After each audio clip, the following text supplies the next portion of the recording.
Deyə bir nəfər ölü gedir o dünyaya. Bu çöllükdə, bərəhudda su suyur. Bu su istəyir, deyirlər ged o təpənin dalından su içəcək. Bu gedir, görək nə su gəlir. İçək qayıdır. 2-ci gün yenə su suyur, gedir, görək su gəlir, bəli biraz azalıb. İçək qayıdır. 3-cü gün görək biraz azalıb. 4-cü gün biraz, ta 40 günəcək, da 40-cı gün su qətrə gəlirmiş. Bu gedir, əlin tutayır, doldurur, içək qayıdır. Gəlir deyə macəra nədir? Gündə o su biraz azalır, indi qətrə gəlir. Deyirlər, əvvəl gün ki sən öldün, dövrəvərin, familün, dostun, aşının, xanavadın, hamı sənə ağlı idi. O su, onların göz yaşı idi, o da çox gəlirdi.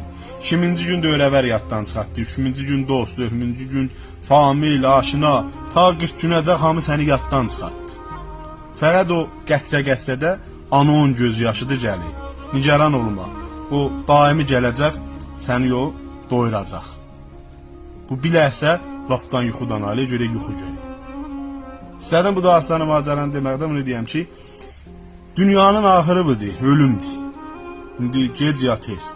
Niyə belə bir-birimizi incidirik, bir-birimizin qəlbini sındırıyoruz, narahat edirik, iki nəfərin arasını vuruyoruz, dalayacaq danışıyoruz. Mərdumun sözü ilə zindəci eləyirik. Bu mərdum səni yaddan çıxardacaq, nəhayəti bir il səni yadda saxlayacaqlar.